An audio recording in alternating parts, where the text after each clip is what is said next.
ఓం నమ శివాయ. So Bhagavad Gita practical life అన్న ఈ సిరీస్ లో ఇది 64వ ఎపిసోడ్. సో ఇప్పటి వరకు ఆత్మజ్ఞానాన్ని, అర్జునుడి విషాదానికి పరమాత్మ ఏదైతే ఆత్మజ్ఞానాన్ని నిష్కామ కర్మలు ఏ రకంగా చేయాలో వాటిని యోగం అంటారన్నది మనం ఇంతవరకు తెలుసుకున్నాము. సో చూసే ఆధ్యాత్మికంగా ఎవరైతే ఉన్నతి సాధించాలనుకుంటున్నారో విద్యార్థులు సీక్వెన్స్ పెట్టి వినండి. మధ్యలో ఏదన్నా ఒక ఎపిసోడ్ చూసినప్పుడు ఏమైద్దంటే కన్‌ఫ్యూజ్ అయ్యే అవకాశాలుంటాయి. ఇప్పటికే ఏమవుతుందంటే చాలా మటుకు కన్‌ఫ్యూజన్ ఉంటోంది. సో, ఇప్పుడు మనకి అవకాశం వచ్చినప్పుడు కనీసం ఇప్పుడన్నా ఎపిసోడ్ చూడండి. మీరు పనులు చేసేటప్పుడన్నా పెట్టుకొని వినండి. కొంత అర్థమై, కొంత అర్థం కాకపోయినా తర్వాత కవర్ చేయొచ్చు. తర్వాత ఎవరైతే సీరియస్‌గా పూర్తిగా ధర్మం ప్రకారం జీవితాన్ని మనసా, వాచా, కర్మన ధర్మం ప్రకారం నడపాలనుకున్న వాళ్ళు సబ్జెక్ట్ మనకి పూర్తిగా గుర్తుండి మనం చెయ్యాలి, సహజంగా చెయ్యాలి అనుకున్నప్పుడు కొంత వినేటప్పుడు కొన్ని పాయింట్స్ నోట్ డౌన్ చేసుకోవడము. ముఖ్యంగా శ్లోకాల యొక్క అర్థం. ఇంతకాలం మనము పారాయణాలు చేస్తూ పోయాం శ్లోకాలని. సో, ఇప్పుడు ప్రాక్టికల్ లైఫ్‌లోకొద్దాము. సో, భగవద్గీతని ప్రాక్టికల్ లైఫ్‌లోకి తేవాలంటే మొట్టమొదటి స్టెప్ ఇక్కడ సంకల్పం ద్వారా మన స్థితిని పరమాత్మ స్థితితోటి సమానంగా పెట్టాలి. సో, దానికి మనం చేయవలసిన సంకల్పము, నేను ఆత్మను, శాంతి స్వరూపాన్ని, శివ్ పరమాత్మ నా తండ్రి. సో, దయచేసి ఇది చూసేవాళ్ళు ముందుకు జరిపేయొద్దు స్క్రీన్‌ని. మెయిన్ ఇంపార్టెంటే ఇది. ఇది గనక మీకు అర్థమైందంటే ఇంక మీరు ఏదైతే అపోహల్లో ఉన్నారో ఇంతింత లావు లావు పుస్తకాలు చదివితేనే జ్ఞానం అర్థమవుతదేమో, తపస్సులు చెయ్యాలేమో కాదు. జ్ఞానం అన్నది మీ యొక్క స్వధర్మం. సో, అది మీ నుంచి బయటకొస్తది. మీకు అనుభవంలోకొస్తది. మీ అంతట మీకే అర్థమవుతూ ఉంటది. సో, కాబట్టి అందరం కలిసి చేద్దాము. సో, నేను ఆత్మను, శాంతి స్వరూపాన్ని, శివ్ పరమాత్మ నా తండ్రి.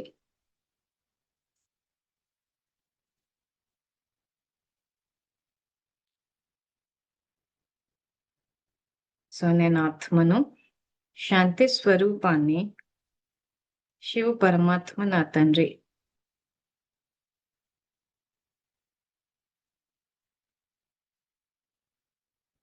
నేను ఆత్మను, ప్రేమ స్వరూపాన్ని, శివ పరమాత్మ నా తండ్రి.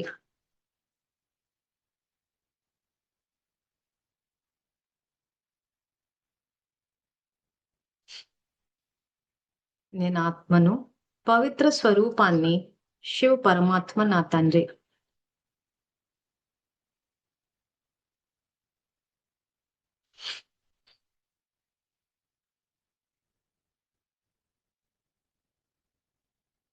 నేను ఆత్మను, జ్ఞాన స్వరూపాన్ని, శివ్ పరమాత్మ నా తండ్రి. సో, జ్ఞానం గూడా మన యొక్క ఆత్మ యొక్క స్వధర్మము. మనం ఎప్పుడైతే ఆత్మని పరధర్మ, స్వధర్మంలోకి తెస్తామో జ్ఞానం మనంతట మనకే భగవంతుని అనుగ్రహంతో అర్థమవుతది. సో, కాబట్టి అపోహలు తీసేసేయండి. భగవంతుడికి కనెక్ట్ అవ్వడం ఇక్కడ ఇంపార్టెంట్. అందుకే క్లాస్ స్టార్ట్ చేయడమే ఇక్కడ యోగంతో స్టార్ట్ చేస్తున్నాము. నేను ఆత్మను, జ్ఞాన స్వరూపాన్ని, శివ్ పరమాత్మ నా తండ్రి. నేను ఆత్మను, సుఖ స్వరూపాన్ని, శివ్ పరమాత్మ నా తండ్రి. నేను ఆత్మను, ఆనంద స్వరూపాన్ని, శివ పరమాత్మ నా తండ్రి. నేను ఆత్మను, శక్తి స్వరూపాన్ని, శివ పరమాత్మ నా తండ్రి. సో, ఇది ఆత్మ యొక్క స్వధర్మము. సో, ఆచరించే ప్రతి కర్మలు మనస, వాచ, కర్మన స్వధర్మంలో ఉండి ఆచరించాలి. అది ఎలా ఆచరించాలా అని చెప్పేసి మనము నిన్నటి ఎపిసోడ్‌లో తెలుసుకున్నాము. 63వ ఎపిసోడ్‌లో తెలుసుకున్నాం. ఒక్కసారి అది చూడండి. అందుకే చెప్తున్నాం సీక్వెన్స్ పెట్టి చూడాలా అని చెప్పి. సో, ఎప్పుడైతే మనం ఆ రకంగా నిష్కామ యోగులమవుతామో, ఏది ఆశించకుండా చేస్తూ పోతుంటామో, స్వతహాగా మనకన్నీ సంపద గాని, శాంతి గాని, దైవీ గుణాలు గాని ఇవన్నీ మనకి అనుభవంలోకొస్తాయి. ఒక స్టేజ్‌లో భయం అన్నదే పోతది.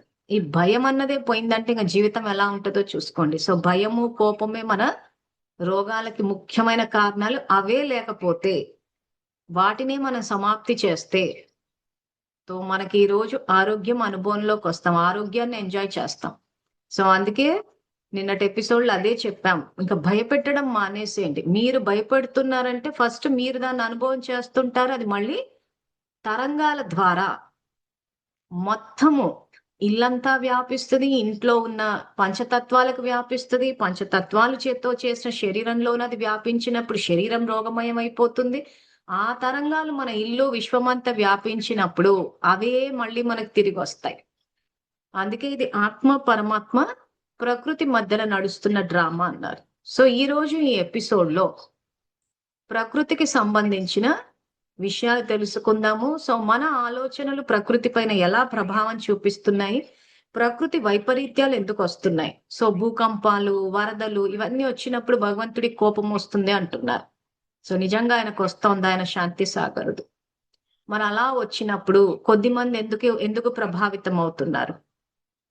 సో వరదలు వచ్చినప్పుడు ఎక్కువ మటుగా ప్రభావితం అవుతుంది రైతులే. భూకంపాలు వచ్చినప్పుడు ఎవరి ఇల్లు కూలిపోతున్నాయో ఏంటో కూడా తెలుస్తాయి, ఏదైనా కూలిపోవచ్చు అన్నట్టు. సో అగ్నితత్వం ఎన్నో కాలిపోతూ ఉన్నాయి.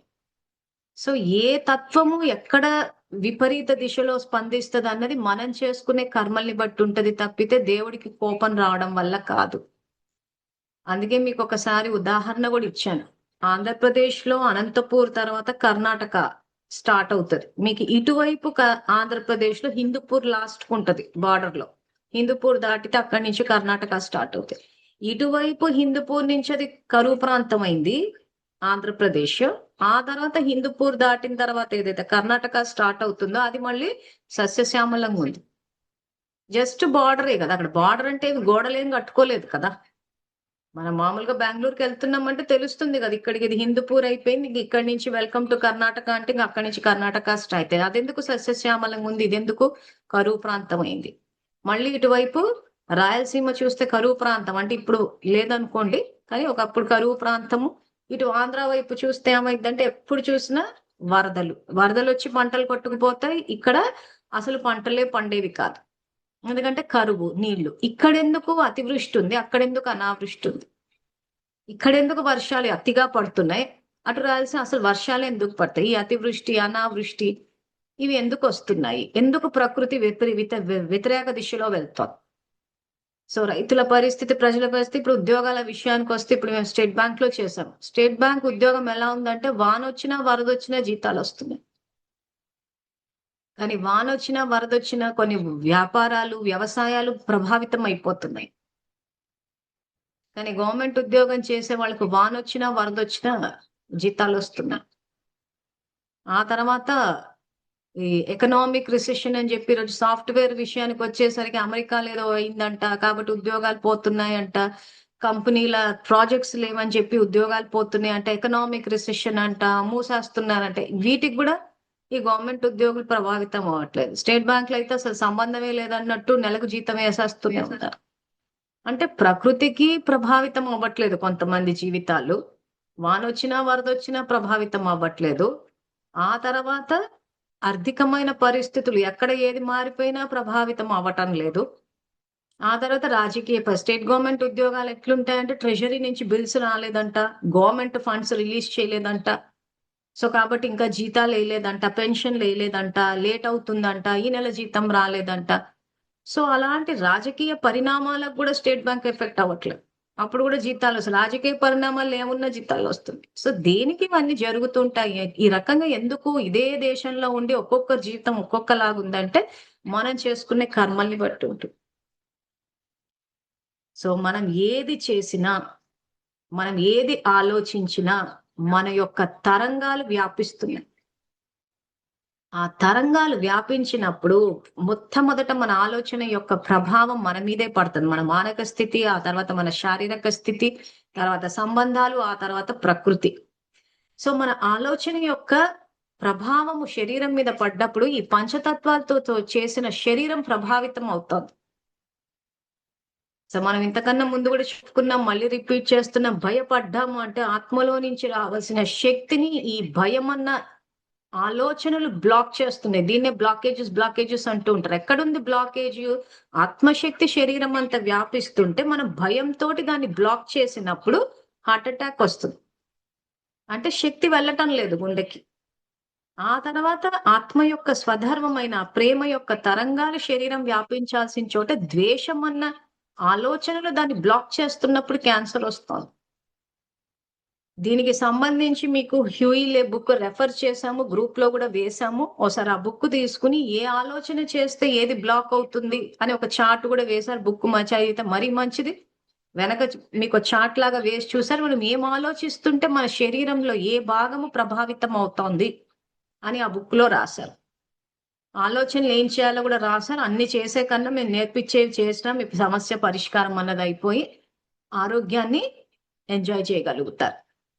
సో, ఈ రకంగా మన ఆలోచనలన్నీ మన శరీరం పంచతత్వాలతో చేసిన శరీరము, ఆ తర్వాత పంచతత్వాలతోటున్న ఈ ప్రకృతి, ఈ ప్రపంచం గూడా ప్రభావితం అవుతోంది. సో, మనం గనక క్రోధంతో వ్యవహరిస్తే, ఆ క్రోధం యొక్క తరంగాలు ప్రకృతిలోకి వెళ్ళినప్పుడు, ప్రకృతి గూడా విపరీత దిశలో స్పందిస్తది. క్రోధం అన్నది ఏంటి అక్కడ క్రూరత్వం, అసురి స్వభావం అది. శాంతి అన్నది దైవీ స్వభావం. సో, ఈరోజు మనం క్రోధంతో వ్యవహరించి, ఆవేశంతో వ్యవహరించి, మనల్ని మనం హింస పెట్టేసుకుని క్రూరంగా ప్రవర్తిస్తున్నాం. ఆ తర్వాత ఆ తరంగాలు ప్రకృతికి వెళ్ళినప్పుడు, ప్రకృతి మన తరంగాలని క్యాచ్ చేస్తుంది కాబట్టి, ప్రకృతి గూడా విపరీత దిశలో స్పందిస్తది. అందుకే రాయలసీమ సైడు కరువు ప్రాంతమైంది. నీటి తత్వం స్పందించట్లేదక్కడ. ఎందుకు? విపరీతమైన కోపాలు, విపరీతమైన ఆవేశం. అక్కడ వాళ్ళు ఇలాంటివి చెప్తేమంటే, లేదండి మేము చాలా మంచివాళ్ళమంట. మేము అదే చెప్తున్నాం. మంచితనాన్ని బయటికి తీయండి. మంచితనం ఉందని చెప్పుకోవడం కాదు కదా! ఆ మంచితనం అన్నది మన మనస, వాచ, కర్మణలో రావాలి. శాంతితోటి వ్యవహరించాలి. ఆ తరంగాల ప్రభావం ప్రకృతి మీద పడ్డప్పుడు ప్రకృతి అనుకూలంగా స్పందించి వర్షాలు పడతాయి. ఇటువైపు ఆంధ్ర సైడ్ చూస్తే కామం ఎక్కువ. ఫర్టిలిటీ దాంతో సంబంధించి ఇది ఉందన్నమాట. సో, అక్కడ ఏమవుతుంది? ఎప్పుడైతే ఈ ఖమ్మం అన్నది ఎక్కువైపోతుందో, విపరీతంగా అతివృష్టి అయిపోతుంది. పంటలు పండుతాయి. దాని తర్వాత వర్షాలొచ్చి, వరదలొచ్చి కొట్టుకుపోతూ ఉంటాయి. సో, ఇప్పుడు భగవంతుడు అవతరించి మనకు జ్ఞానాన్ని తెలియచేసి, మొత్తం విశ్వాన్నంతా సమతుల్యంలోకి తీసుకొస్తాడు. అందుకే ధర్మ సంస్థాపనార్థాయ అన్నాడు. సో, పరధర్మంలో ఆత్మ ఉంది కాబట్టి, ఈ రకంగా అతివృష్టి, అనావృష్టి అన్నీ వస్తున్నాయి. పంచతత్వాలు వ్యతిరేక దిశలో ఏ పంచతత్వాలైతే ఈ రోజు మనకి సేవ చేయాలనో అంటే వర్షాల ద్వారా, తర్వాత భూమి తత్వము, ఆహారము, ఖనిజాలు. సో, ఇవన్నీ రకరకాలుగా ఏవైతే మనకు చేస్తున్నాయో, వాటి పట్ల మనకి అంటే ఈరోజు మనము వాటి పట్ల దైవీ భావనతోటుంటే, అవి మనకి అనుకూలంగా స్పందిస్తాయని చెప్పడం కోసం భక్తి మార్గంలో భూమాత అన్నారు, వరుణ దేవుడు, వాయుదేవుడు, అగ్నిదేవుడు అని చెప్పి ఆ రకంగా దైవత్వాన్ని ఆపాదించారు. కానీ అసలు భగవంతుడు నిరాకారుడు, జ్యోతిర్బిందు స్వరూపుడే. సో, ఇప్పుడు దీని గురించి మనము విస్తారంగా తెలుసుకుందాము. సో, ముందుగా పంచతత్వాల్లో ఒక తత్వాన్ని తీసుకుందాము. తీసుకుని దాని గురించి విస్తారంగా తెలుసుకుని, మనం ఎక్కడ తప్పు చేస్తున్నాము, ఎక్కడ సరిదిద్దుకోవాలో మనము తెలుసుకుందాం. సో, ముందుగా జలతత్వాన్ని తీసుకుందాం. సో, ఇక్కడ స్క్రీన్ మీద వేసి గూడా చూపిస్తున్నాం మీకు అర్థం కావాలని చెప్పేసి. సో, ఈ జలతత్వము సో, పంచతత్వాలతోటి శరీరము చేయబడింది. ఆలోచన ప్రభావం దాని మీద పడ్డప్పుడు రోగాలొస్తాయి. ఈ మధ్య చాలా మందికి దానికి సంబంధించిన అవగాహన గూడా ఉంది. సో, ఇప్పుడు మనం చెప్పుకోబోయేది మన తరంగాల ద్వారా ఏ రకంగా ఈ ప్రకృతి ప్రభావం చూపిస్తుంది. ఆత్మ, పరమాత్మ ప్రకృతి మధ్యలో నడుస్తున్న డ్రామా ఇది. సో, పంచతత్వాలకు అధిపతుడెవడు? పంచభూతాధిపతి ఆ పరమశివుడే. సో, ఈరోజు మనం గనక ఆయన చెప్పిన ధర్మాన్ని పాటిస్తే ఆ పంచతత్వాలు మనకు అనుకూలంగా స్పందిస్తాయి. సో, ఈ సింపుల్‌గా చెప్పాలంటే స్వధర్మం నుండి కర్మలు ఆచరించాలి. కానీ మీకు అర్థం కావడం కోసం అని చెప్పి నేను ఇంకొంచెం విస్తారంలోకెళ్తున్నాను. ఈ తత్వము, జలతత్వం మనకు అనుకూలంగా వెళ్ళాలి అంటే దానిలో ఉన్న గుణాలు మనలో ఉండాలి. సో, జలతత్వం ఏం చేస్తది? అది ప్రవహించే ప్రాంతాల్లో ముందు మన దాహం తీరుస్తది. సో, ఈ పంచతత్వాల్ని గనక చూస్తే వాటికి ఇచ్చే గుణమే ఉంటది. సో, అది తాగినప్పుడు మన దాహాన్ని తీరుస్తది. మన శరీరాన్ని నిలబెడుతుంది. ఆ తర్వాత అది ఎక్కడెక్కడైతే జలతత్వం ప్రవహించుకుంటూ వెళ్తుంటదో, ఆ పారివాహిక ప్రాంతాలు అన్నీ సస్యశ్యామలం అయిపోతుంది. పంటలు పండుతున్నాయి. మనకు ఆహారం లభిస్తుంది. ఆ తర్వాత నీరు ప్రవహించేటప్పుడు తన దారిలో ఎక్కడెక్కడైతే రాళ్ళు, గుట్టలు, కొండలు ఉంటే ఆ పక్క నుంచి తనను మలుచుకుంటూ వెళ్ళిపోతదే తప్పితే అక్కడికి ఆగిపోవద్దు. అలా వెళ్తూ వెళ్తూ సముద్రంలో కలిసిపోతుంది. ఈ క్వాలిటీస్ మనలో ఉన్నాయా అని చెక్ చేసుకోండి. ఈ రోజు మన జీవితంలో ఏవైనా సమస్యలొస్తే పక్క నుంచి వెళ్తున్నామా? అక్కడ నిలబడిపోయి, ఆగిపోయి గొడవలు పడుతున్నామా? సో మనల్ని మనం మలుచుకుని పక్క నుంచి ప్రవహిస్తూ ఉండాలి. ఆగిపోవద్దు జీవితంలో. సమస్యలు రాగానే చాలా మంది ఏం చేస్తారంటే ఇంకా ఆగిపోతారు. ఇప్పుడు నీళ్లు వెళ్ళేటప్పుడు మధ్యలో ఒక రాయి వచ్చిందనుకోండి, అది అక్కడ ఆగిపోయి ఆ రాయితోటి గొడవలు పెట్టుకుంటూ కూర్చోదు. నువ్వు నా దారికి ఎందుకు అడ్డొచ్చావు అని చెప్పి. ఈ రోజు మన జీవిత ప్రయాణంలో కూడా ఎంతో విఘ్నాలు వస్తుంటాయి. వ్యక్తులు, పరిస్థితులు నిలబడి ఆగిపోయి గొడవలు ఇక్కడ స్వధర్మంలో ఉండి మనల్ని మనం పక్క నుంచి ఇంకా ప్రవాహంలో వెళ్తూ వెళ్ళిపోవడం. సమస్య వచ్చిందంటే ఆగడం కాదు, ముందుకెళ్తూ ఉండాలి. లోయలు, కొండలు ఏవి వచ్చినా నీటి తత్వం తనని తను దానికి తగ్గట్టు మలుచుకుంటూ వెళ్ళిపోతూ.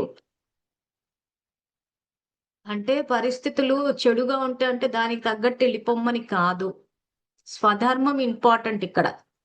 ముందుకు వెళ్తాము కానీ ధర్మం ప్రకారమే వెళ్తాము. అర్జున విషాద యోగము, దాని పరిష్కారం 2వ సాంఖ్యయోగ.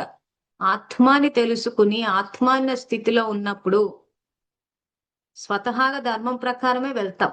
సో ఇందులో ప్రకృతి కూడా మనకు అనుకూలంగా స్పందించాలి. చాలా సందర్భాల్లో వ్యతిరేక దిశలో స్పందిస్తుంది కాబట్టి సబ్జెక్ట్ మనకి ఇప్పుడు విస్తారంగా అవసరం. అందుకని చెప్పు. సో అదే విధంగా నీటి తత్వంలో ఏ గుణమైతే ఉందో అది ఎక్కడెక్కడ ప్రవహిస్తుందో అక్కడక్కడంతా ప్రాంతాలు సస్యశ్యామలం అయిపోతున్నాయి.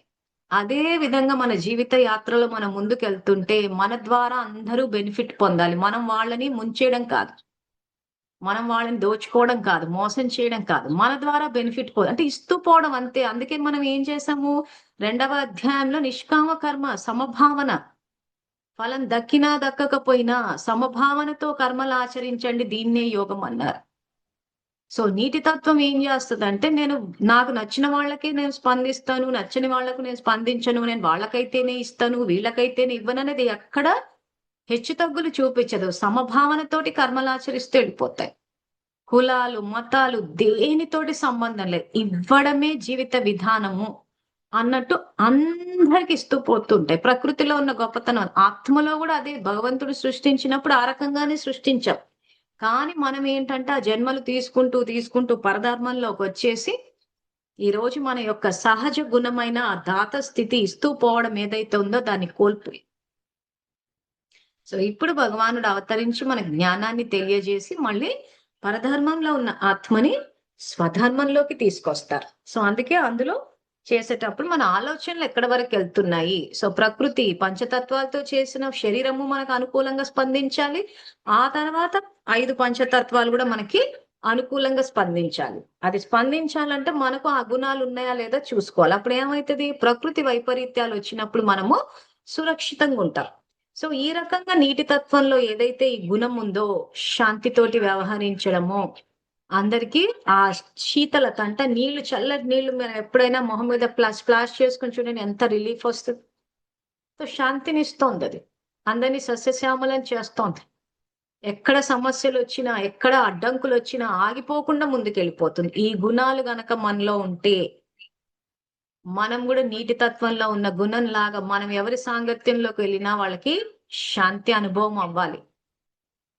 వాళ్ళ జీవితంలో ఏదైతే శాంతి కావాలనుకుంటున్నారో, జ్ఞానం కావాలనుకుంటున్నారో, ఒక చుక్క శాంతి దొరికితే చాలు మనిషి ఇది మనమే ఇవ్వాలి అక్కడ. మన యొక్క శక్తి ద్వారా జీవితంలో ఏ అడ్డంకులు వచ్చినా ఆగకుండా ముందుకెళ్ళిపోవాలి. చేసే కర్మలు సమభావనతో చేయాలి. కులాలకు, మతాలకు, డబ్బుకి ఏ భేదభావం లేకుండా చేసుకుంటూ పోవాలి. ఈ గుణాలు మనలో ఉంటే జలతత్వము అనుకూలంగా స్పందిస్తుంది, లేకపోతే వ్యతిరేక దిశలో స్పందిస్తుంది. ప్లస్ ఏ తత్వాన్ని అయితే మనం దురుపయోగం చేస్తామో ఆ తత్వమే మనల్ని ఏమంటారు, దాన్ని డిస్ట్రాయ్ చేస్తుంది, సమాప్తి చేస్తుంది.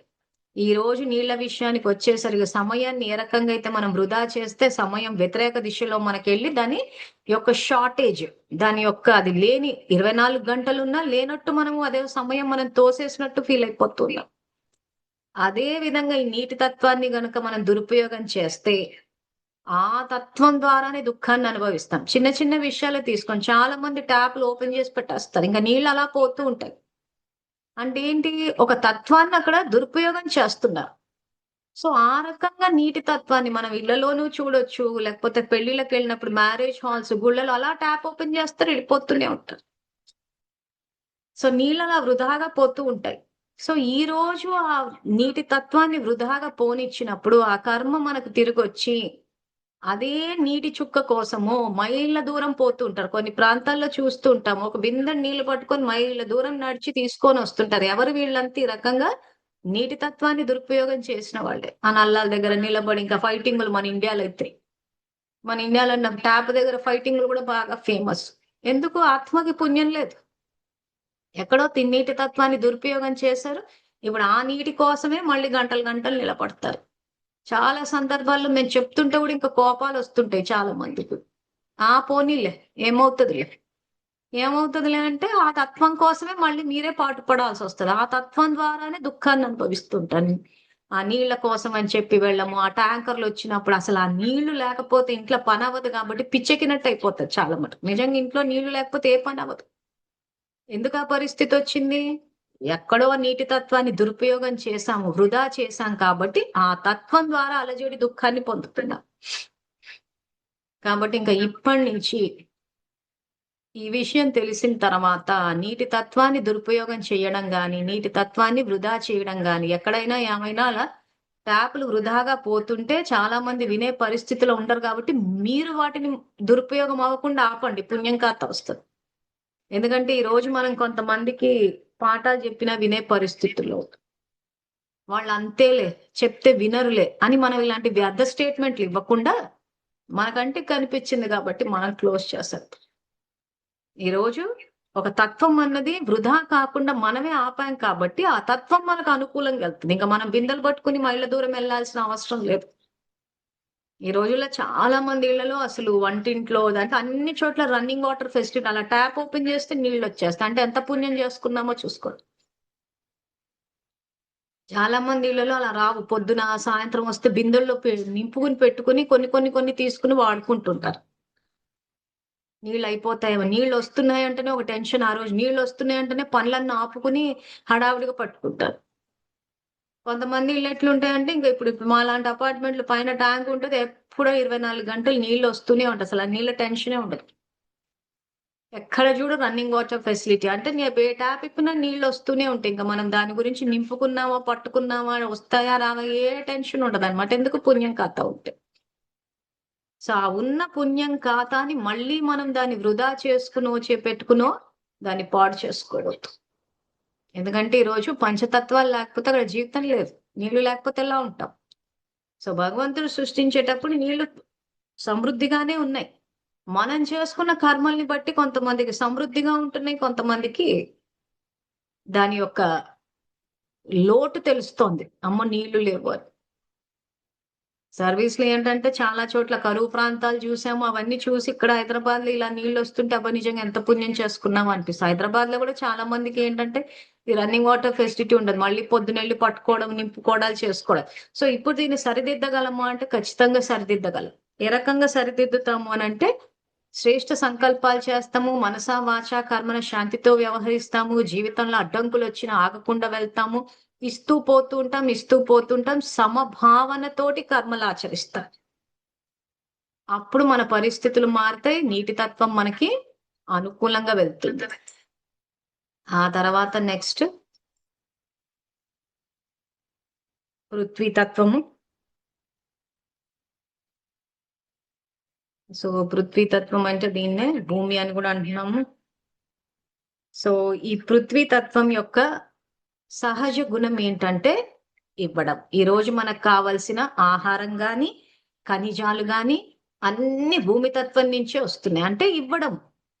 సో భగవంతుడు ప్రకృతిని గాని, ఆత్మని గాని సృష్టించేటప్పుడు తన స్వధర్మంలో జీవించే విధానం ఏంటంటే ఇవ్వడం. ఇంక అంతకు మించి విధానమే లేదు. మనం ఇస్తూ ఉంటే తిరిగి వస్తుంటది. ఈరోజు మనం శాంతితోటి వ్యవహరిస్తుంటాము.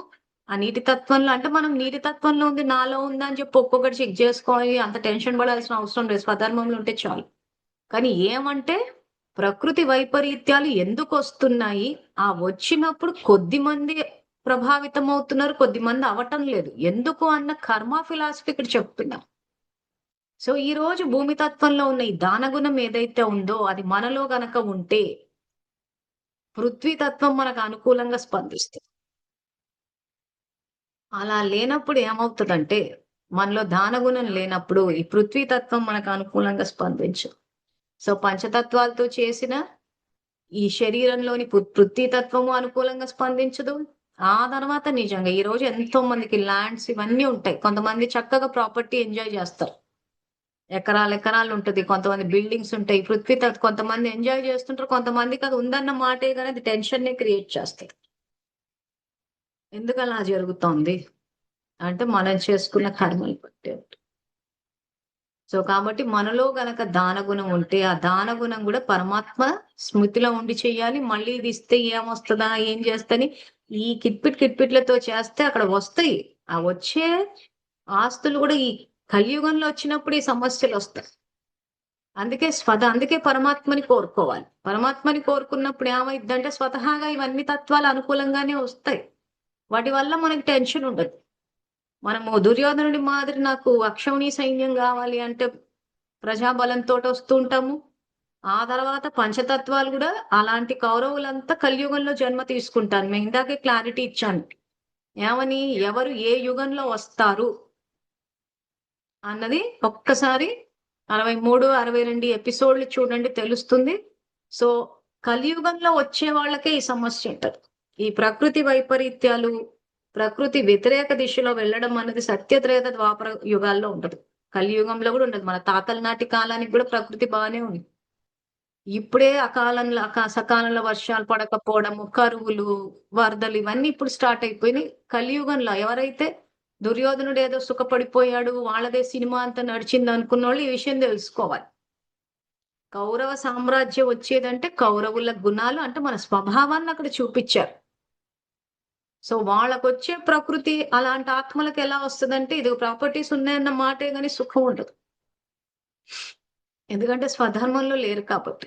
పరధర్మంలో ఉన్నప్పుడు ఆ తరంగాలు ప్రకృతి మీద ప్రభావం చూపించినప్పుడు ఆ ప్రకృతి యొక్క తత్వాలు వ్యతిరేక దిశలో వెళ్తాయి. వాటి వల్ల సంతోషం ఏమీ రాదు. అందుకే స్వధర్మంలో ఉండి కర్మలాచరించాలి. అంటే ఇంకా మీకు చెప్పాలంటే పృథ్వీ తత్వంతో ఆహారం ఉంది. ఈ ఆహారాన్ని అన్నదానం చేస్తున్నాం. అది తిరిగి వస్తోంది మనకు అన్నం. కానీ ఇక్కడ మన స్థితి స్వధర్మంలో లేకపోతే ఆ తిన్నది పడదు, రోగాలొస్తాయి. ఆ రోగాలకు సంబంధించి మళ్ళీ ఆహార నియమాలు పాటించినప్పుడు, అప్పుడు మీరు ఆహారాన్ని ఏం ఎంజాయ్ జేస్తారు? సో, సబ్జెక్ట్ అర్థమవుతుంది అనుకుంటున్నాను అందరికీ. అర్థం గాకపోతే గ్రూప్‌లో మెసేజ్ అన్నా పెట్టండి. లేకపోతే నాకు ఫోన్ కాల్ అన్నా చెయ్యండి. ఎందుకంటే ఇవి చెప్తూ పోతుంటే ఒక స్టేజ్‌లో ఇంక ఈ సీరీస్ ఆగిపోతది. అప్పుడు మేము మళ్ళీ వేరే భాషలు వేరేయి చేసుకుంటూ ఉన్నప్పుడు టీమ్ ఎలాగో మీకు ఆన్సర్ ఇస్తది గానీ, సబ్జెక్ట్ నడిచేటప్పుడే క్లారిటీ తీసేసుకుంటే బెటర్. సో, కలియుగంలో ఏమవుతదంటే ఈ ప్రకృతి ఆత్మ యొక్క స్థితి తమోగా ఉంది కాబట్టి అది తమో ప్రధానంగా ప్రవర్తిస్తది. సో, మనం గనక ఇదే కలియుగంలో సతో ప్రధాన స్థితి అది గూడా ఉంది భగవద్గీతలో పదము శుద్ధ సత్వగుణం అది గూడా చెప్తాను నేను. ప్రస్తుతానికి ప్రకృతి విషయంలో ఉన్నాం గాబట్టి అట్లా సతో ప్రధాన స్థితిలో ఉన్నప్పుడు ప్రకృతి అనుకూలంగా పోతది. అందుకే ఈ వానలు, వరదలు ఇందాక నేను అందుకే ఎగ్జాంపుల్ గూడా ఇచ్చాను. వానొచ్చినా, వరదొచ్చినా గవర్నమెంట్ ఉద్యోగం. ఎందుకంటే పుణ్యం బ్యాకప్ ఉంది. సో, ఎటు చూసినా మన పుణ్యం బ్యాకప్ మనకు పుణ్యం స్ట్రాంగ్ ఉందా అన్నది చూసుకోవాలి. పొరపాటున ఎవరిని వెటకారాలు చేయడం గాని, వేళాకోళాలుగా చేయడం ఎందుకంటే ఆత్మకి జోక్స్ అర్థం కావు. దానికి అర్థమయ్యేది ఒక్క ఆలోచనలే. మీరేం ఆలోచనలు చేస్తున్నారనేదే అర్థమవుతది. మీరు జోక్స్ ఏసారా, జోక్‌గా అన్నారా, ఇప్పుడు అవతలోళ్ళని ఏడిపిచ్చేస్తారు. వాళ్ళు ఏడ్చాక నేను జోక్‌గా అన్నానంట. కానీ ఆ జోక్స్ దానికి అర్థం కావు గదా! అవతల వాళ్ళని ఏడిపిచ్చేశారు. ఆ ఎన్ని కన్నీళ్లు వాళ్ళు కారుస్తారో ఆ కన్నీళ్ళని మల్టిప్లై అయ్యి వచ్చి మన ఖాతాలో పడిపోతాయి. ఎందుకు పడిపోతాయి? ఆత్మకి జోక్స్ అర్థం కావు కాబట్టి. మనం అనాల్సింది అంటాము, అవతల ఇది చేసిన తర్వాత అప్పుడు మాట మారుస్తున్నాం. ఏమన్నా ఆమె మీద జోక్‌గా అన్నాము అని చెప్పేసి. కానీ అప్పటికే ఆత్మ అలజడిలోకి వెళ్ళిపోయింది కదా! అప్పటికే ఆత్మ దుఃఖాన్ని అనుభవించింది. సీరియస్‌గా తీసుకున్నారు, చేశారు. సో, అదంతా వచ్చి మన ఖాతాలో పడు. సో, అటువంటిదంతా చెత్త పోగేసుకుంటే, మరి పంచతత్వాలతో చేసిన శరీరము ప్రభావితమవుతది. ఈ తరంగాలు బయటికెళ్ళినప్పుడు ప్రకృతి ప్రభావితమవుతది. సో, పృథ్వీ తత్వంలో ఉన్న దానగుణం ఏంటంటే, ఎవరికైనా ఇచ్చిన సంతోషమే ఇవ్వాలి. మనం ఆ రకంగా సంతోషం ఇవ్వకుండా, ఇంకేదైనా వ్యతిరేక దిశలో ఇచ్చి, ప్లస్ వాళ్ళ నుంచి మనం ఏదో అన్ని పొందేయాలి, పెట్టాలి, పీక్కు తినాలి అని అనుకుంటే, పృథ్వీ తత్వం వ్యతిరేక దిశలో అయితది. స్వధర్మంలో ఉండి కర్మలు ఆచరిస్తూ ఉంటే స్వతహాగా మనకు ఆ ల్యాండ్స్ వస్తాయి. దానికంటూ అధర్మ పద్ధతిలో పాటించాల్సిన అవసరం లేదు. ల్యాండ్ కబ్జాలు ఇవన్నీ చేసుకుంటూ ఈ రోజు ఎంతో మంది ల్యాండ్ కబ్జాలు అక్రమంగా ఇవన్నీ చేస్తుంటే అబ్బా వాళ్ళు ఎంత సంపాదిస్తుండ్రో అనుకుంటారు చాలా మంది. అవగాహన లేక అజ్ఞానులు ఆలోచిస్తారు. ఈ రోజు ఒక పృథ్వీ తత్వం పట్ల ఆ రకంగా చేస్తే ఖచ్చితంగా ఎక్కడో ఒక చోట భూకంపాలు వచ్చి అన్ని పోతాయి. అది ఈ జన్మలోనన్నా పోవచ్చు, వచ్చే జన్మలన్నా పోవచ్చు. భూకంపాలు వచ్చినప్పుడు కొంతమంది ల్యాండ్స్ గీన్స్ అంతా ఇల్లంతా కూలిపోతే అయ్యో భగవంతుడే! భగవంతుడు ఏం చేయలేదు. వీళ్ళే పాపకర్మలు చేసుకున్నారు కాబట్టి, చేసుకున్న పాపం యొక్క తీవ్రతని బట్టి అది ఈ జన్మలన్నా రావచ్చు, లేదా వచ్చే జన్మలనన్నా మొత్తం అంతా భూకంపంలో కొట్టుకుపోతది. సో, భగవంతుడు అందుకే అలాంటివి జరగొద్దని చెప్పి ఈ రోజు మనకి జ్ఞానాన్ని ఇస్తున్నారు. మనం పాటించమంటూ. సో, ఈ రోజు ల్యాండ్ కబ్జాలు, సెటిల్‌మెంట్ దందాలు వీళ్ళంతా పూజలు చెయ్యనా అంటే అందరూ చేస్తారు. ఇంక పూజలు చేసి అట్లాంటివి చేస్తారు. కొంతమంది నరకడానికి పోయేటప్పుడు కూడా కత్తులకు పూజలు చేసి బొట్లు పెట్టుకొని పోతుంటారు. సో, భగవంతుడు సహకరిస్తాడు అంటే సహకరించు. ఎందుకంటే చూసాం కొంతమంది హత్యలు చేయనీకి పోయేటప్పుడు అప్పుడు పంచతత్వాలతో చేసిన శరీరాన్ని నరకడానికి వెళ్తున్నారు. సో, దానికి మళ్ళీ పూజలు చేసుకుంటూ దండాలు పెట్టుకొని చేస్తూ ఉంటారు. ఏవి పనిచేయవు. భగవంతుడు సహకరించడు. ఆ చేసుకున్న ఫలితం ఖచ్చితంగా తిరిగొస్తది. ఈరోజు అధర్మ మార్గంలో డబ్బు సంపాదించినప్పుడు అది ఎందుకు పంచతత్వాలతో చేసిన శరీరం ఎఫెక్ట్ అవుతుందంటే మీరు అధర్మ మార్గంలో తెచ్చారు కాబట్టి. అధర్మ మార్గంలో తెచ్చిన డబ్బుతోటి మీరు ఎంత పోషకాహారం అన్నా తీసుకోండి. కానీ తరంగాలు మన ఆత్మ మీద పడి శరీరం ప్రభావితం అవుతుంది కాబట్టి ఎక్కడో చోట రోగం తిప్పికొత్తది. ఎంత చేసినా ఆరోగ్యం రావట్లేదు అనంటే మరి మీరు ఈ రకంగా అధర్మ మార్గంలో సంపాదిస్తున్నారు కదా! మరి అట్లాంటప్పుడు పృథ్వీతత్వం ఎలా సహకరిస్తది?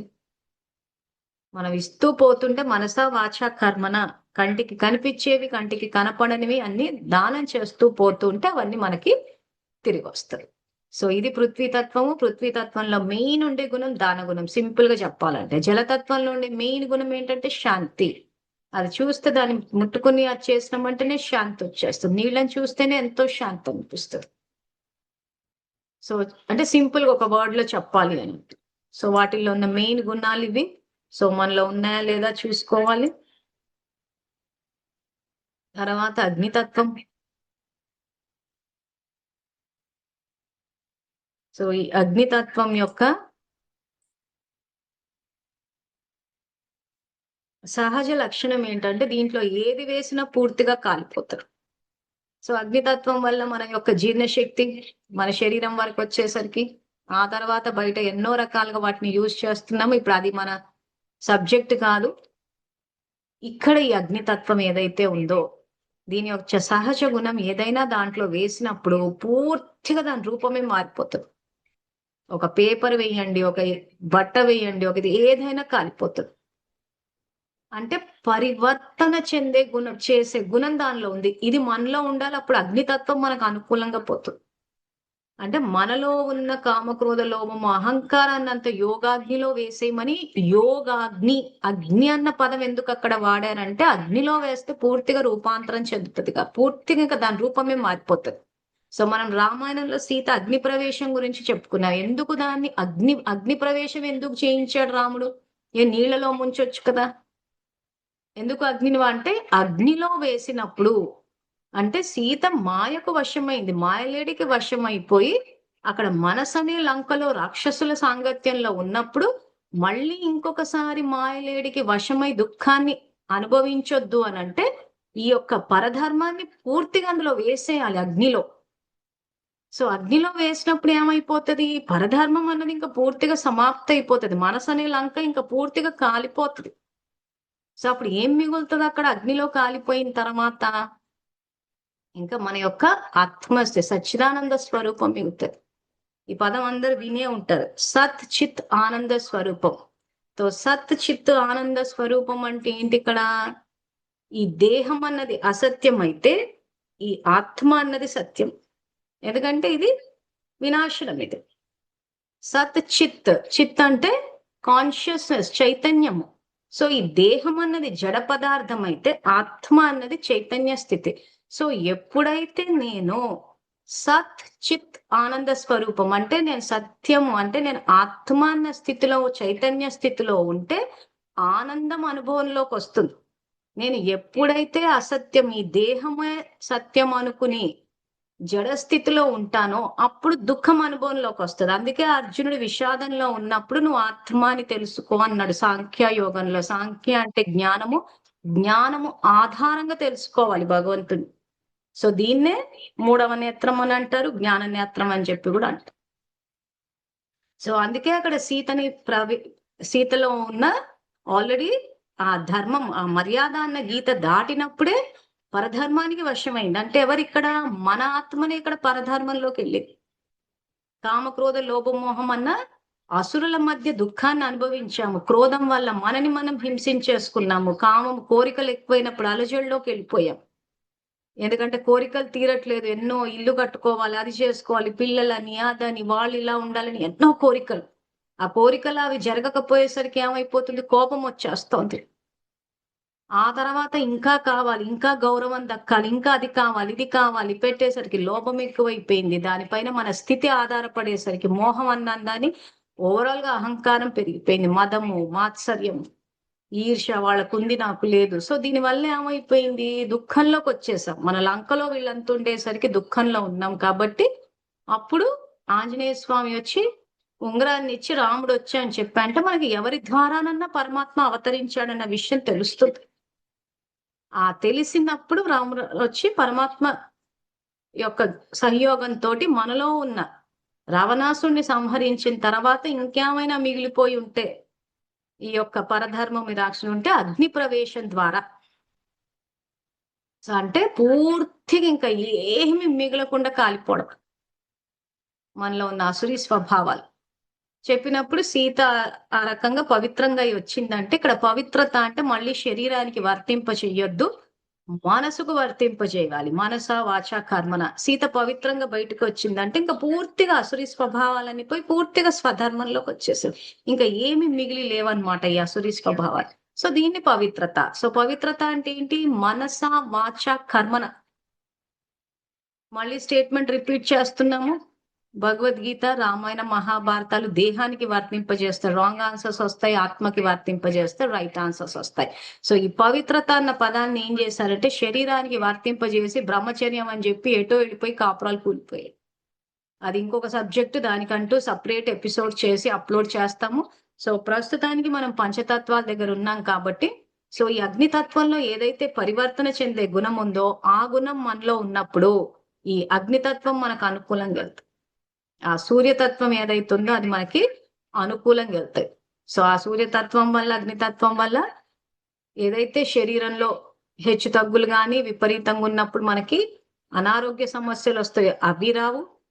ఆ తర్వాత ఈ అగ్ని ద్వారా కాలిపోయి చేసి ఏవేవో ఎన్నెన్నో సమస్యలు వస్తున్నాయి చాలా మంది. అలా అగ్నితత్వం ద్వారా కూడా మనకి ఏ సమస్యలు రాదు. అగ్నితత్వం కూడా మనకు అనుకూలంగానే స్పందిస్తుంది. ఆ తర్వాత వాయుతత్వం. సో ఈ వాయుతత్వం యొక్క గుణం ఏంటంటే తేలిగ్గా ఉంటది. సో ఈ స్వభావం మనలో ఉండాలి. ఈ రోజు నేను నాది అన్నదే ఇక్కడ బరువు అయిపోయింది. అహాన్ని పెంచేసింది, బరువుని పెంచేసింది ఇక్కడ. సో దానివల్ల ఏమైపోయిందంటే ఆ తేలికతనం ఏదైతే ఉండాలో జీవితంలో అది పోయింది. ఈ రోజు అందుకే మీకు చాలాసార్లు చెప్పాము, ఏదైతే మన అహం అన్నది ఉందో, నేను అన్న అహాన్ని వదలడం అంటే ఏ రకంగా వదులుతాము? సంకల్పం ద్వారానే వదులుతాం. నేను ఆత్మని, నిరాకార జ్యోతి స్వరూపాన్ని అన్నప్పుడు ఏమైతుంది? ఆ దేహము అహం అన్న స్థితిలో నుంచి స్వధర్మంలోకి వస్తాం. అప్పుడు తేలికైపోతది. ఆ దేహం అన్న స్థితిలో ఉన్నప్పుడు ఏమైతది? ఈ మోహం ఎక్కువైపోతది. నేను, దేహము, దేహ సంబంధీకులు, వస్తు వైభోగాలు. సో, ఈ బరువునంతా మోస్తూ కూర్చునేసరికి ఏమైపోయిందంటే బ్రతుకు భారం అయిపోయింది. సో, ఆ తేలికతనం అన్నది లేకపోయేసరికి, అహం పెరిగేసరికి ఏమైపోయిందంటే శ్వాసకోశం సంబంధించిన వ్యాధులు ఎక్కువైపోయాయి. సో, వాయుతత్వం ఏ రకంగా అయితే తేలికుంటదో, ఆ తేలికతనం మనలో లేకపోయేసరికి, ఆ శ్వాసకోశకు సంబంధించిన వ్యాధులు ఎక్కువైపోయాయి. అందుకే ఎక్కువ అవే వస్తుంటాయి అదే అహంకారాన్ని గనక తీసి స్వధర్మంలోకొస్తే, మీకు వాయుతత్వానికి సంబంధించిన ఏ రోగాలు, ఏ సమస్యలు ప్రపంచంలో ఉన్నా మనము వాటిని టచ్ చేయకుండా మన వరకు రాకుండా మనం ఆరోగ్యంగా ఉంటాం.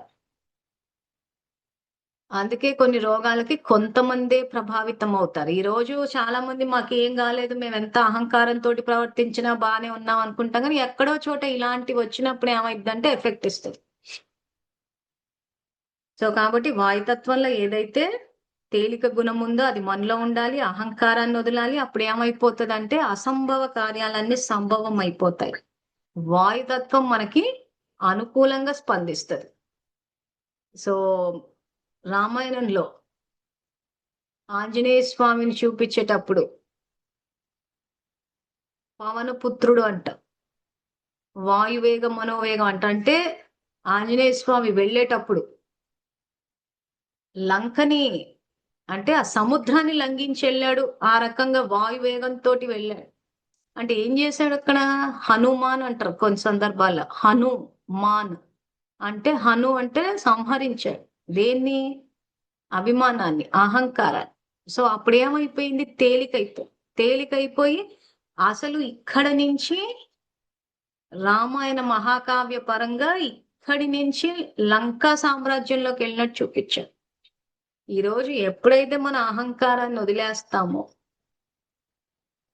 తేలికైపోతామో, లంకలో ప్రవేశించడం ఈజీ అయిపోతుంది. ఒక చోట ఎట్లా చూపిచ్చారంటే బుద్ధి దివ్యంగా అయితే వెళ్తదని. బుద్ధి ఎప్పుడు దివ్యంగా అవుతది? అహంకారాన్ని వదిలినప్పుడే. సో, మన మనసనే లంకలోకి వెళ్ళక చూసుకోగలుగుతాము. ఆ తర్వాత ఇంకెవరైనా లంకలో ఉంటే గూడా, వాళ్ళకి గూడా భగవంతుడు వచ్చాడన్న సందేశాన్ని ఇవ్వగలుగుతాం. లేకపోతే అదేంటి మనం ఆ విషయం చెప్తే ఎవరైనా నమ్ముతారా? మళ్ళీ వాళ్ళేమనుకుంటారో, వీళ్ళేమనుకుంటారో. భగవంతుడు అవతరించాడంటే దానికి రుజువేంటి అని వాళ్ళు అడుగుతారేమో, ఈ భయాలతోనే సరిపోతుంది. సో, ఆంజనేయ స్వామి సీతకెళ్ళి భగవంతుడొచ్చాడని చెప్పేటప్పుడు వాళ్ళేమనుకుంటారేమో, వీళ్ళేమనుకుంటారేమో, లంకలోకి రానిస్తారో, రానివ్వరో, చంపేస్తారేమో, సమస్యలొస్తాయేమో అని ఇవన్నీ ఆలోచిస్తూ కూర్చోలేం. ఈరోజు మనకొక విషయం, మంచి విషయం తెలిసిందంటే అందరికీ చెప్పాలి. సో, రుజువు ఏంటి? రోజు భగవంతుని అవతరణ కంటే జ్ఞానమే. ఆయన జ్ఞానం, ఆయన యొక్క శక్తి ప్రకాశిస్తుంది కాబట్టి, మాలాంటి ఎంతో మంది సేవాదారులు ఈ జ్ఞానాన్ని బయటికి తీసుకొస్తారు. ప్రయోగం చేసి చూడాలి. సో, రుజువేంటంటే ప్రయోగమే. సో, ఈరోజు పృథ్వీతత్వంలో దానగుణం ఉందంటే, మనం ఆ దానగుణాన్ని ప్రయోగం చేసి చూడలేమా? ప్రయోగం చేసి చూస్తే ఏం జరుగుతది అన్నది ఎవరికి వాళ్ళు అది అనుభవం ద్వారా తెలుసుకోవాలి. ఇంచుమించు అనుభవం అందరిది ఒకటే ఉంటది. కానీ ఎక్స్‌ప్రెషన్ డిఫరెంట్ ఉంటది. సో, అందరికీ శాంతి అనుభవం అవుతది. అందరికీ ఆరోగ్యం అనుభవం అవుతది. అన్నీ జరుగుతాయి. కానీ ఇక్కడ ఏమవుతది? కొంతమంది ఒక రకంగా ఎక్స్‌ప్రెస్ చేస్తారు. కొంతమంది ఎక్స్‌ప్రెస్ చేయలేకపోతారు. ఇప్పుడు ఈ జ్ఞానాన్ని మేము తెలుసుకున్నాం. ఎక్స్‌ప్రెస్ చేస్తున్నాం. వ్యక్తపరుస్తున్నాం. కొంతమంది వింటారు, అర్థమవుతది. కానీ పూర్తిగా ఎక్స్‌ప్రెస్ చేయలేకపోతారు. కానీ వాళ్ళని చూస్తే ఆ యొక్క స్థితి ద్వారా తెలుస్తది. సో, అది మనిషి మనిషికి తేడా రావచ్చు.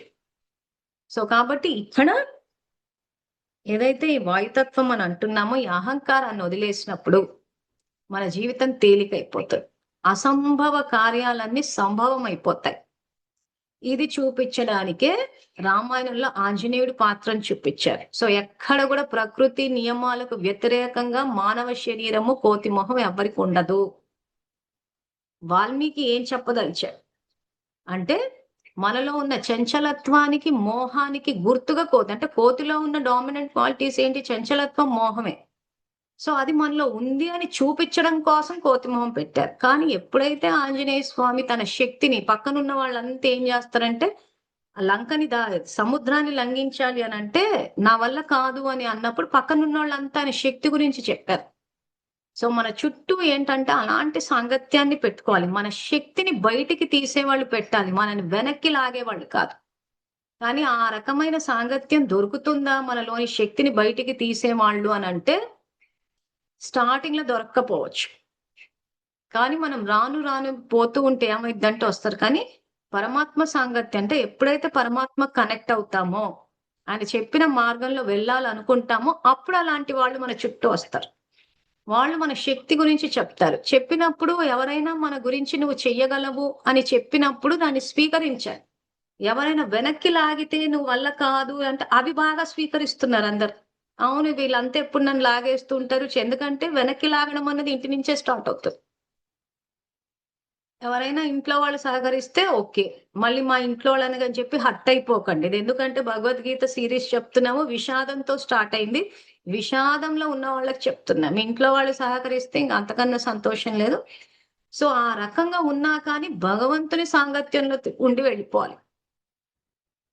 సో అప్పుడు రాను రాను ఏమైద్దంటే ఒక స్టేజ్‌లో మనని వెనక్కి లాగే వాళ్ళంతా దూరం అయిపోయి మనకు సహకరించే వాళ్ళొస్తారు. మన శక్తిని చెప్తారు. ఆ చెప్పినప్పుడు నువ్వు చెయ్యగలవు అన్నప్పుడు దాన్ని సహృదయంతో స్వీకరించండి. వాళ్ళు అట్లాగే అంటారులే మా పరిస్థితులు ఇలా ఉన్నాయి. మా తాత తండ్రులు ఏమన్నా సంపాదించారా? వాళ్ళ నాయన పెద్ద సెలబ్రిటీ ఏం జేస్తారు? కాబట్టి వాళ్ళకి అవకాశాలొచ్చాయి. మాకెందుకొస్తాయి అవకాశాలు? అని ఈ సోది మొదలెట్టొద్దు. సో ఎవరైనా నువ్వు చేయగలవు చేయంటే దాన్ని స్వీకరించి ప్రయత్నం చేయండి ముందుకెళ్తారు. సో ఆంజనేయ స్వామి శక్తిని తెలుసుకుని ఆ రకంగా సముద్రాన్ని లంఘించడం అంటే అసంభవాన్ని సంభవం అవుతది. అంత శక్తి ఉంది మన ఆత్మలో. ఎప్పుడొస్తది అంత శక్తి? అహంకారాన్ని సమాప్తి చేసుకొని. అహంకారాన్ని సమాప్తి చేయడానికి మనం చేయవలసిన సంకల్పము నేను ఆత్మని, నిరాకార జ్యోతి స్వరూపాన్ని, పరమాత్మ నా తండ్రి పరమాత్మ కనెక్ట్ అవ్వడం కంపల్సరీ. ఎందుకంటే సంకల్పానికి శక్తి రావడం కోసం. సో ఆ రకంగా సముద్రాన్ని లంఘించి, ఆ తర్వాత అశోకవనంలో ఉన్న సీతకు పరమాత్మ అవతరించాడని చెప్పారు. ఇది మనం చేయాల్సిన కర్తవ్యం. మన అహంకారాన్ని సమాప్తి చేసి ఈరోజు భగవంతుడు అవతరించారు. కల్కి అవతరణ జరిగింది. దానికి రెఫరెన్స్ ఏంటి? రుజువేంటంటారు? భవిష్య పురాణము. భవిష్యమాదికి ఆల్రెడీ రెఫరెన్స్‌లు చూపించాం. కాలజ్ఞానం చూపించాం. కాలజ్ఞానం కూడా కొన్ని స్లైడ్స్ తీసి వేస్తాము. ఆ రకంగా పరమాత్మ యొక్క పరిచయాన్ని పరమాత్మ అవతరించాడన్న అద్భుతమైన విషయాన్ని చెప్పి ఆయన తరంగాల ద్వారా ఈ రోజు ఆ జ్ఞానం బయటికి వస్తోంది. భగవంతుడు ఒక వ్యక్తి కాదు, ఒక శక్తి. సో ఈ భగవద్గీత ప్రాక్టికల్ లైఫ్ సిరీస్ చెప్పండి. ఇది నిజమా కాదా అంటే ప్రయోగం చేసి చూడాలి. ఊరికే విని అది ఎట్లా అవుతుంది అని అంటే కాదది. ఏం చేయాలి ప్రాక్టికల్ గా? మన ఆలోచన విధానాన్ని మారుస్తాం, ఆలోచనలన్నీ నేర్పిస్తూనే ఉన్నాం. ఆ తర్వాత పంచతత్వాల్లోని గుణాలు ఏవైతున్నాయో వాటిని ధారణ చేస్తాం. చేస్తూ ఉంటే రిజల్ట్ ఏంటా అన్నది మనకి తెలుస్తుంది. సో ఈ రకంగా ఆంజనేయ స్వామి అసంభవాన్ని ఆ రకంగా ఎగరగలిగాడు అంటే అక్కడ తేలికైపోయాడు. ఎందుకంటే అహంకారాన్ని సంహరించాడు కాబట్టి. ఆ తర్వాత లక్ష్మణుడు మూర్ఛపోయినప్పుడు, ఆ యుద్ధం జరిగేటప్పుడు లక్ష్మణుడు మూర్ఛపోయినప్పుడు వెళ్లి సంజీవని పర్వతాన్ని తీసుకొని వస్తాడు. అంటే ఏం చెప్పదలుచుకున్నాడు ఇక్కడ వాల్మీకి అనంటే, మన అహంకారాన్ని మనం సమాప్తి చేసినప్పుడు అసంభవం అన్నది సంభవం అవుతుంది. అంటే సంజీవన్ అంటే ఆ పర్వతాన్ని తీసుకొస్తా. అంటే ఈరోజు సమస్యలన్న పర్వతాలు మన నెత్తి మీద ఉన్నాయి. ఏదొచ్చినా గానీ చిన్న విషయాన్ని పెద్దది చేసేసుకుంటాం. పెద్దది చేసుకొని నెత్తి మీద పెట్టేసుకుంటాం. ఆ బరువుకి మనమే ఇంకా తట్టుకోలేక చచ్చిపోతుంటాం. అమ్మో! నా వల్ల కావట్లేదు నేను చచ్చిపోతున్నాను. సో ఎప్పుడైతే అహంకారాన్ని వదిలేసి స్వధర్మంలోకి వస్తామో అప్పుడు పర్వతం లాంటి సమస్య మన చేతిలోకి వచ్చేస్తుంది. అందుకే ఆంజనేయ స్వామిని అలా పర్వతాన్ని చేతిలో చూపించారు. అంటే సమస్య మన చేతిలోకి వచ్చేసింది. లేకపోతే మన నెత్తి మీద ఉంటది ఎప్పుడు. ఆ బరువు మనమే తట్టుకోలేకపోతుంటాం. బ్రతుకు భారం అయిపోయింది అంటున్నారు. బూతులు తిట్టుకుంటుంటారు కొన్ని సందర్భాల్లో. సో ఎక్కడుంది ఇప్పుడు పర్వతాల లాంటి సమస్యలు మన చేతిలోకి వచ్చేసాయని. తేలికైపోయాం. చేతిలో గదతో చూపించారు అని అంటే మాయ మన దగ్గరికి రాదు. ఎందుకు? మన చేతిలో గద ఉంది కాబట్టి. అంటే ఇంకా మాయ కూడా దూరం నుంచే పారిపోతుంది.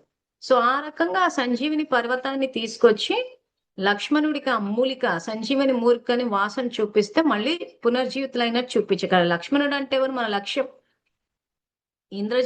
బాణం వేసిన ఇంద్రజిత్తు యొక్క ఆయుధానికి లక్ష్మణుడు పడిపోయినట్టు చూసి ఇంద్రజిత్తు అంటే ఎవరు? మన కర్మేంద్రియాలు. సో భక్తి మార్గంలో ఇంద్రజిత్తు అని అంటే మన ఇంద్రియాలకు ఇంద్రజిత్తువుగా చూపించారు. ఆ తర్వాత ఇంద్రుడు దేహాన్ని ఎవరినైతే చూపిస్తే మన ఇంద్రియాలకు అక్కడ ఇంద్రుడు అని చూపించారు.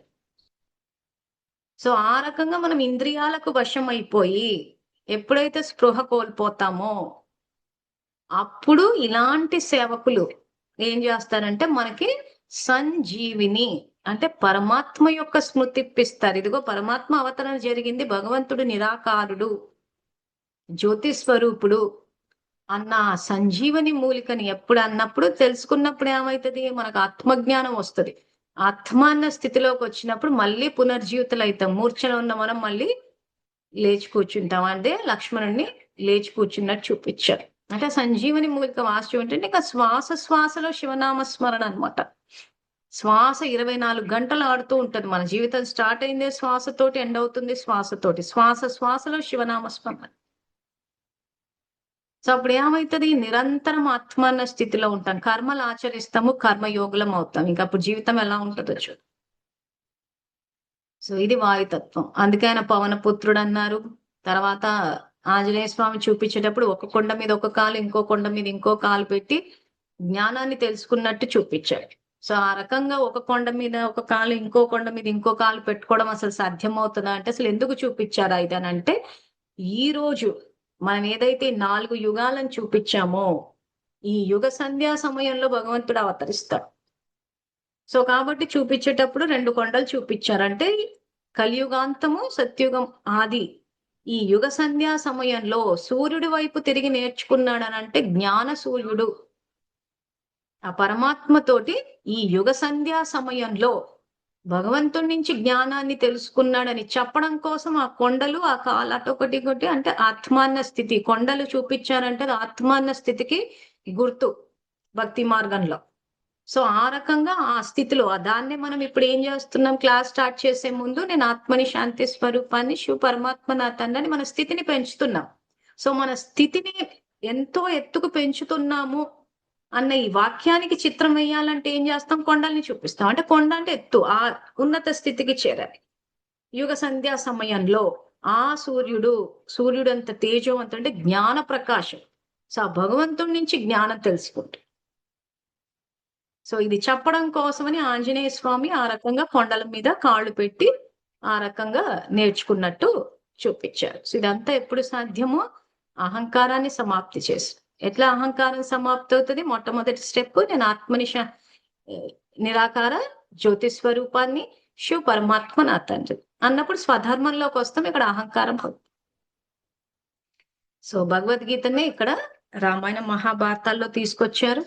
సో ఈ రకంగా మనం వాయుతత్వాన్ని గనక, వాయుతత్వంలో ఉన్న గుణాలు మనలో ఉంటే అది మనకు అనుకూలంగా పోతుంది. వాయుతత్వానికి సంబంధించిన ఏ రోగాలు రావు. సో పంచతత్వాల్లో ముఖ్యమైన తత్వం అది 24 గంటలు నడుస్తారు. సో ఆరోగ్యం బాగు చేయాలన్నా ముందు శ్వాసను బాగు చేయాలి. మనం ఏంటంటే ఆరోగ్యం పాడైతే పృథ్వీతత్వం తిండి మీద పడిపోతాం, ఏం తింటే బాగా అయిపోతుందా అని చెప్పి.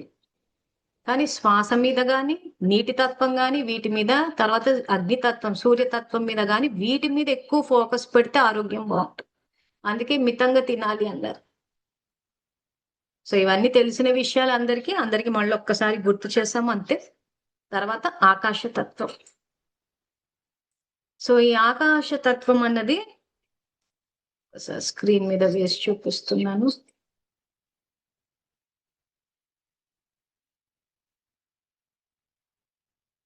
ఇది ఆకాశతత్వం. సో నీలంగా అంటే ఇది యాక్చువల్గా స్పేస్, అంటే ఒక వస్తువు కాదు. ఇది మన యొక్క ఆలోచనలకు కనెక్ట్ అయి ఉంది. సో మన ఆలోచనలు ఒకరి నుంచి ఒకరికి ఎలా వెళ్తున్నాయి అని అంటే ముఖ్యంగా ఈ తత్వం ద్వారానే. దీని ఆకాశ తత్వం అనొచ్చు, వాయుమండలం అనొచ్చు, ఒక రకంగా వాతావరణం అనొచ్చు. సో వాయువు వేరు, వాయుమండలం వేరు, ఆకాశ తత్వం వేరు. ఇక్కడ ఈ స్పష్టత ఉంది అందరికీ, కానీ ఒక్కసారి సబ్జెక్ట్ అవగాహన కోసం అని చెప్పి చెప్తున్నా. సో మన ఆలోచనలు ఒకరి నుంచి ఒకరికి ఎలా వెళ్తున్నాయి అంటే ఈ తత్వం ద్వారా వెళ్తున్నాయి. మన ఆలోచనలు, మన మైండ్ ఈ తత్వం, దీన్నే ఆకాశ తత్వం అంటే పంచతత్వాలతోటి శరీరం చేసినప్పుడు పంచతత్వాల్లో మన మనసు ఆకాశ తత్వంతో లింక్ అయి ఉంది. సో కాబట్టి మనం చేసే ఆలోచనలు ఒకరికి వెళ్ళి మళ్ళీ తిరిగి అవి మనకు వస్తాయి. ఈ పాయింట్ గనక మనకు తెలిస్తే ఇంక మన కోపాలు, ఆవేశాలు ఇవేవి రావు. ఎందుకంటే అవి వెళ్ళి మళ్ళీ తిరిగొస్తున్నాయి మనకి. మల్టిప్లై అయ్యి మరీ తిరిగొస్తున్నాయి. సో ఆకాశం ఈరోజు ఏ రకంగా అయితే నీలంగా, విశాలంగా, అందంగా ఉందో, మన ఆలోచనలు కూడా అలాగే విశాలంగా, నీలంగా, అందంగా ఉండాలి. అలా మనం ఇచ్చేటప్పుడు అందరికీ అందమైన ఆలోచనలు ఇస్తే, మనకు కూడా తిరిగి అందమైన ఆలోచనలు ఇచ్చే వ్యక్తులే వస్తారు మన కుటుంబ సభ్యులుగా, బంధువులుగా. లేకపోతే అంతా భయపెట్టేవాళ్ళు, వెనక్కి లాగేవాళ్ళు. సో మనం ఏదైతే చేస్తున్నామో మనస, వాచ, కర్మన ఆ తరంగాలు మొత్తము పంచతత్వాలతో చేసిన మన శరీరము, బయట తత్వాలు 2 ప్రభావితం అవుతున్నాయి. అందుకే ఇది ఆత్మ, పరమాత్మ, ప్రకృతి మధ్యలో నడుస్తున్న డ్రామా అని చెప్పారు. సో మనం ఎప్పుడైతే ఆ రకంగా మన ఆలోచనని విశాలంగా, ప్రశాంతంగా పెట్టుకొని చేస్తామో, మన మనసు ఎంత శాంతి అనుభవించాలనో అంత శాంతి అనుభవం చేస్తుంది. సో ఈ పంచతత్వాలు మనలో ఉన్న తత్వాలకు లింక్ అయి ఉన్నాయి కాబట్టి, మన గుణాలతోటి లింక్ అయి ఉన్నాయి కాబట్టి, ఇందాక చెప్పినట్టు వాయుతత్వం గనక వ్యతిరేక దిశ అంటే అహంకారం గనక పోలేదు అంటే, ఆ తేలికతనం లేకపోతే శ్వాసకోశ వ్యాధులు వస్తాయి. పరివర్తన చెందే గుణం లేదు, అగ్నితత్వానికి సంబంధించిన రోగాలు వస్తాయి. శాంతితోటి వ్యవహరించే గుణం లేదు, నీటి జలతత్వానికి సంబంధించిన రోగాలు వస్తాయి. శ్రేష్టంగా ఆలోచించే అలవాటు లేదు. సో ఆకాశతత్వము మన మనసుకు సంబంధించిన రోగాలు వస్తూ ఉంటాయి. దానగుణం, పృథ్వీతత్వం, ఆ గుణాలు లేవనుకోండి, పృథ్వీ మన శరీరం, దీనికి సంబంధించిన రోగాలు వస్తాయి. సింపుల్ గా చెప్పాలంటే ఇది సబ్జెక్ట్. సో కాబట్టి పరిష్కారం ఏంటి ఇక్కడ? స్వధర్మంలో ఉండడం. కానీ మీకు ఏంటంటే సబ్జెక్ట్ బాగా దిగాలి. మీరు ఏ ప్రకృతి వైపరీత్యాలు వచ్చినా అవి మనని ఏమీ చేయవు, ప్రకృతి మనకు అనుకూలంగానే స్పందిస్తుంది అన్న ధైర్యం మనలోకి రావాలి. ఇంకా స్వధర్మంలో ఉంటే ఇంకా ప్రకృతిని చూసి భయపడాల్సిన అవసరం లేదు. లేకపోతే స్వధర్మంలో లేని వాళ్ళు అయితే ఎండను చూసినా భయపడిపోతారు. అమ్మో ఎండలు అంటా అని ఒకటే భయపడిపోతుంటారు. అసలు భయపడుతుంటారు అంటే అసలు బయటికి పోనీకి కూడా భయపడతారు. సో ఇప్పుడు ఇదే లోకంలో ఉంటామో అవే ఎండలు ఉంటాయి, కానీ మనని ఏమీ చేయవు. ఎందుకంటే మనం స్వధర్మంలో ఉంటాం కాబట్టి అగ్నితత్వం, ఈ సూర్యతత్వం మనకు అనుకూలంగా వెళ్తుంది. సో అలా ప్రతిదీ మనం ఆత్మాన్న స్వధర్మంలో ఉన్నప్పుడు ప్రతి తత్వం మనకు అనుకూలంగా వెళ్తుంది. ప్లస్ ప్రకృతిని చూసి భయపడదు. వర్షాలు పడితే అమ్మో వర్షాలు పడుతున్నాయని భయపడిపోతారు, చలి ఎక్కువైపోతామో వాయుతత్వం అని చెప్పి భయపడిపోతాం. మనం అలా ప్రకృతిని చూసి భయపడుతూ ఉంటే ఇంకా భయపడుతుంది అది. ఎందుకంటే మన నుంచి తరంగాలు అవే వెళ్తున్నాయి, దాన్ని చూసి మనం భయపడుతున్నాం కాబట్టి ఆ భయం మల్టిప్లై అవుతుంది. కాబట్టి ఆ ప్రకృతి ఇంకా భయపడుతుంది. మనం గనక స్వధర్మంలో ఉంటే ప్రకృతి యొక్క స్థితి ఏ రకంగా ఉన్నా మనకు దాని ప్రభావం మన మీద పడదు. సో ఈ వీడియో ఏదైతే ఉందో అందరూ ఒకసారి అర్థమయ్యేంత వరకు రిమైండ్ చేసి, ఎందుకంటే నేను ఫ్లోలో చెప్పుకుంటూ వెళ్ళిపోయాను. ప్రతిదీ మళ్ళీ రిపీట్ చేస్తుంటే చెప్పిందే చెప్పినట్టుంటది, వీడియో లెంత్ కూడా పెరిగిపోతుంది. కాబట్టి మీ అండర్స్టాండింగ్ కి తగ్గట్టు మీకు అర్థమైందా, ఇట్స్ ఓకే. మీకు ఇంకా అర్థం కావాలని చెప్పి రామాయణంలో హనుమంతుని ఉదాహరణ ఇచ్చి మరీ చెప్పాను. ఇంకా విస్తారంగా కూడా మళ్ళీ ఒకసారి రిపీట్ చేసుకుందాం, కానీ మెయిన్ ఫోకస్ ప్రకృతి మీద ఉంది కాబట్టి అలా చెప్పాను. సో కాబట్టి వీడియోను ఒకసారి రివైండ్ చేసి కూడా మళ్ళీ ఒక్కసారి వినండి. సో ఈ అవగాహన మనకు రావాలి. ఇప్పుడు ప్రస్తుతము పంచతత్వాలు మీకు అనుకూలంగా వెళ్ళి మీరు అందరూ సంపూర్ణ ఆరోగ్యాన్ని మీరు ఆస్వాదించాలన్నది నా శుభకామన. తర్వాత ప్రకృతి వైపరీత్యాలు ఏవి వచ్చినా మీలో భయం రావద్దు, ఎందుకంటే అవి మనకు అనుకూలంగా వెళ్తాయి అన్న విషయం ఇప్పుడు మనకు తెలిసింది. దాన్ని మీరు ఆచరిస్తారన్న శుభకామనతోటి ఈ ఎపిసోడ్ సమాప్తి చేస్తున్నాను. మళ్ళీ నెక్స్ట్ ఎపిసోడ్ తోటి మళ్ళీ వస్తాము. అంతవరకు థ్యాంక్ యూ. ఓం నమః శివం శివం సనాతనం, శివం శివం సనాతనం, శివం శివం సనాతనం, శివం శివం సనాతనం, శివం శివం సనాతనం, శివం శివం సనాతనం, శివం శివం